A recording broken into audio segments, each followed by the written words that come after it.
Aujourd'hui, à Strasbourg, se réunissait pour la première fois une assemblée commune des 3 institutions européennes. À vous Strasbourg, à vous Michel Leblanc. Ici Strasbourg. Parlement. Histoire et vie du Parlement européen de Strasbourg sur Euradio. Une série en 6 épisodes réalisée par Aurélien Frances en partenariat avec la région Grand Est. L'Eurodistrict est un cadre politique européen qui favorise la coopération transfrontalière. La ville de Strasbourg fait partie d'un vaste Eurodistrict composé de 112 communes françaises et allemandes. Proposé par Jacques Chirac et le chancelier Gerhard Schröder en 2003, l'idée de cette grande agglomération est d'explorer de nouvelles formes de coopération franco-allemande et d'améliorer les conditions d'accueil des institutions européennes. Le Parlement de Strasbourg est clairement soudé à l'histoire du couple franco-allemand. La déclaration commune que nous avons adoptée ce matin témoigne de notre vision partagée de l'avenir de l'Europe et de nos convictions pour une union plus forte, plus démocratique et plus solidaire. Aujourd'hui, le chancelier et moi-même invitons nos 2 peuples à proclamer leur volonté de poursuivre la main dans la main l'aventure européenne. Birte Wassenberg est professeur en histoire des relations internationales à Strasbourg. On identifie souvent le couple franco-allemand comme moteur de l'intégration européenne. Il a été mis en place avec le traité de l'Élysée en 1963 par Konrad Adenauer et général de Gaulle.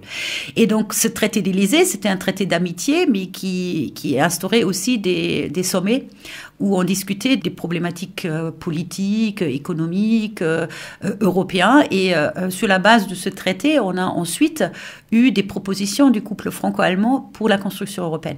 Et les élections directes du Parlement européen, c'était clairement issu aussi de cet axe franco-allemande. Donc Valéry Giscard d'Estaing, Helmut Schmidt, c'était le couple franco-allemand qui avait lancé cette initiative. Et donc l'Eurodistrict Strasbourg-Kehl, c'est aussi une initiative qui est née de ce traité d'Élysée. On a fait des festivités en 2003 ici à Strasbourg et Kehl, la première fois de ce traité franco-allemand. Il y a eu une déclaration commune des chefs d'État et de gouvernement, donc c'était Chirac et Schröder, pour la mise en place d'un Eurodistrict. Et cet Eurodistrict, aujourd'hui, il a même une personnalité juridique parce que c'est un groupement européen de coopération territoriale. C'est un cadre juridique européen qui a été mis en place par l'Union européenne. Et donc, il y a une vraie personnalité juridique franco-allemande. Donc, il y a un conseil municipal conjoint entre Strasbourg et les villes de l'Ortenaukreis, donc Kehl et les alentours. Donc, il y a une concertation au niveau politique local, mais il y a aussi l'idée de mettre en place un véritable espace de vie commun. Donc, c'est pour les citoyens. Et ça, c'était vu aussi pour une réponse à l'euroscepticisme ou au doute, aux méfiances de la population, non-adhésion à l'Europe, de leur montrer, voilà, l'Europe est là pour vous, au niveau local. Là, on voit vraiment le couple franco-allemand. On le voit d'autant plus que le traité de l'Élysée a été réformé, enfin, il y a eu un nouveau traité en 2019 qui a été conclu donc entre Merkel et Macron. Et ce traité, il prévoit tout un chapitre sur la coopération transfrontalière et ses instances de l'Eurodistrict.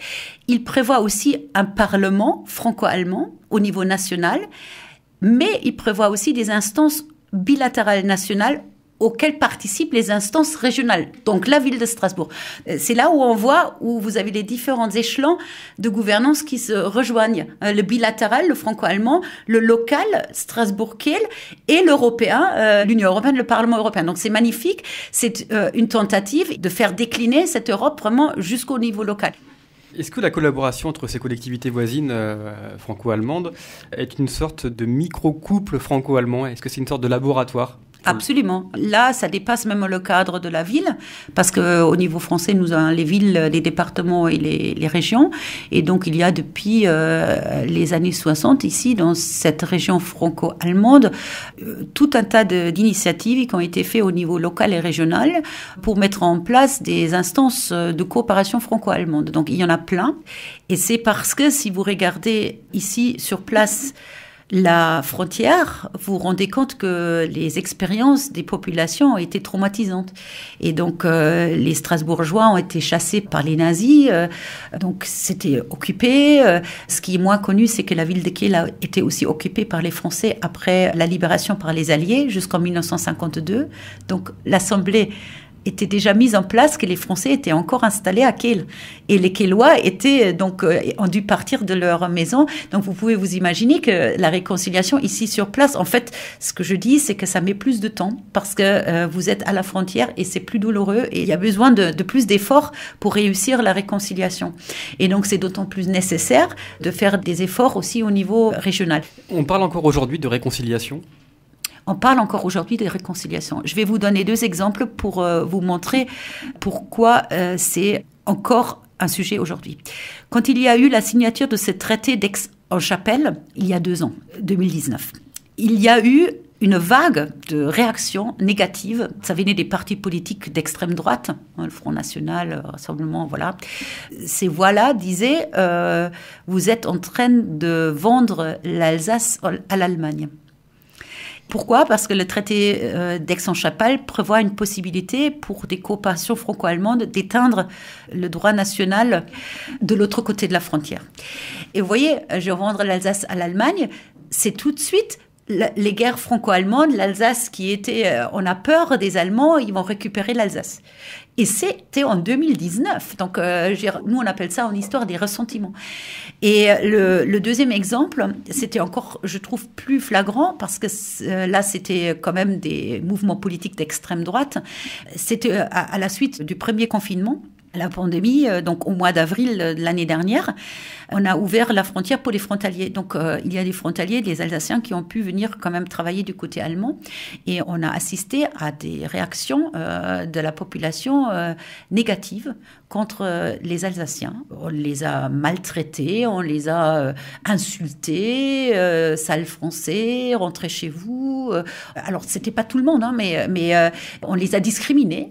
Et donc, on s'est posé la question si c'est aussi des ressentiments de la population allemande contre les Français, parce que normalement, c'est un espace très intégré. Vous avez 80% des consommateurs le week-end à Kehl, c'est la ville des Français, et plus la ville des Allemands.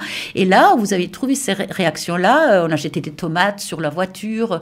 Et donc, en fait, une réconciliation, c'est comme le respect des droits de l'homme, ce n'est jamais garanti pour toujours. Et je pense qu'il faut toujours y travailler, en tout cas l'amitié franco-allemande, il faut toujours y travailler, même si on pense que c'est gagné, on voit parfois des moments dans l'histoire où on voit qu'il y a peut-être encore des séquelles dans la mémoire, et donc il faut travailler la mémoire de la paix. Et la réconciliation franco-allemande est liée à la construction européenne, et que dans cet espace-là, c'est encore tout à fait important aujourd'hui. Parlement, Histoire et vie du Parlement européen de Strasbourg. Une série en 6 épisodes à retrouver sur euradio.fr et sur les plateformes de podcast en partenariat avec la région Grand Est.